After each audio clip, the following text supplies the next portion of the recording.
ప్రాపంచిక సమాచారం మరియు అన్ని కోరికలు జ్ఞాపకాల పుస్తకం అంటే చిత్రపటంలో చూపించిన డిలోనే ఉంటాయి. ధ్యాన కోరిక కూడా చిత్రపటంలో చూపించిన డిలోని అంటే ప్రాపంచిక సమాచారం మరియు కోరికలు కలిసి ఉన్న రిజిస్టర్లోని అనేకమైన ఇతర కోరికలతో పాటు ప్రకృతి లేదా ప్రపంచ అనుభవాలతో సృష్టించబడిన ఒక కోరికనే. మరి ఈ రెండు రకాల కోరికలలో తేడా ఏమిటి? ఏబిసి డిలోని ధ్యానం కాని ఇతర కోరికలతో చేసిన ప్రయత్నంలో ప్రకృతి సహకరించకపోవడం వలన పొందిన ఓటమి అనుభవాల నుంచి మాత్రమే ధ్యాన కోరిక డిలోనే పుట్టవచ్చు. ధ్యాన కోరిక మొదటి ఓటమితోనే పుట్టకపోవచ్చు. వరుస ఓటములతో లేదా విషాదం తీవ్రంగా ఉన్నప్పుడు ధ్యానం గురించి తెలిసి ఉంటేనే ధ్యాన కోరిక పుట్టే అవకాశాలు ఎక్కువగా ఉంటాయి. ఏబిసి తాను చేసే ప్రయత్నాలలో ప్రకృతి సహకారం ఉండి గెలుస్తూ పోతే మిగతా కోరికలన్నీ ధ్యాన కోరిక పుట్టకుండా చేస్తాయి. కానీ ధ్యానం గురించి కొంత తెలిసి ఉండి ధ్యాన కోరిక పుట్టిన తర్వాత కూడా ప్రకృతి సహకారం ఉంటేనే మరియు సరి అయిన ధ్యాన మార్గంలో నడిపించే గురువును లేదా సమాచారాన్ని పొందవచ్చు. అప్పుడు ఆ ధ్యాన కోరిక సరి అయిన ధ్యాన సాధన సహాయంతో బలపడుతూ జ్ఞాపకాల పుస్తకంలోని ఇతర కోరికలను చంపేస్తుంది. అందువల్ల జ్ఞానేంద్రియాలతో చూస్తున్న ప్రపంచాన్ని ఏబిసి అంటే ప్రాపంచిక ఆత్మ నుంచి విడిపడేట్టు చేస్తుంది.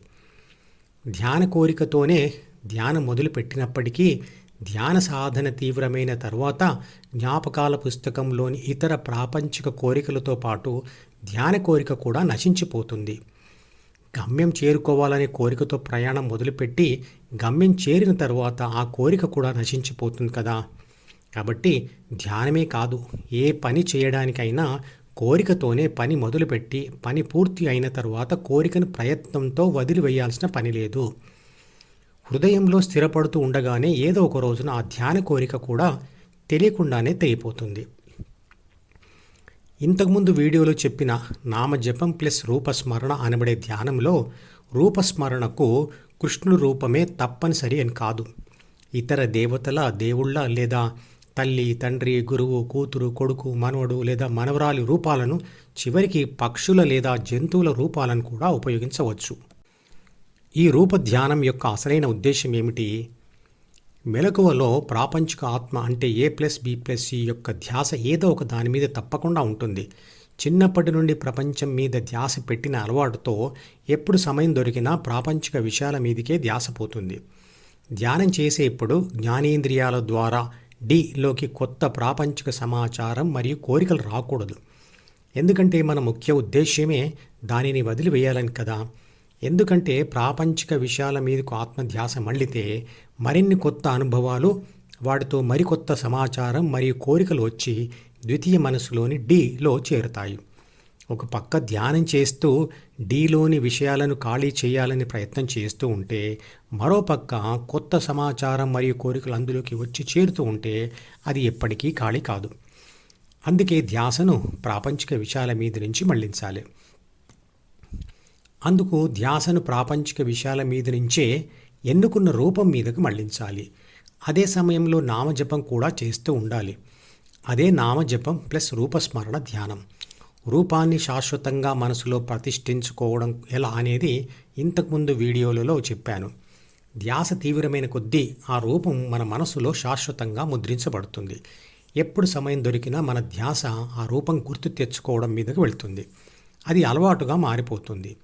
ఈ రకమైన ధ్యాన సాధన పద్ధతి కోసమే మనము అన్ని రకాల జంతువుల, పక్షుల, మనుషుల ఆకారాలు గల దేవుడి బొమ్మలను తయారు చేసుకుని ఉన్నాం. నిజానికి ఈ రూపం అనేది మన మనసులోనే ప్రతిష్ఠించబడాలి, నిరంతరంగా గుర్తుకు రావాలి. కానీ బయట ఎక్కడో గుడులు కట్టి లేదా విగ్రహాలు పెట్టే భౌతిక పద్ధతిలో ఎప్పుడో ఒకసారి పూజలు చేయడం వల్ల లాభం లేదు.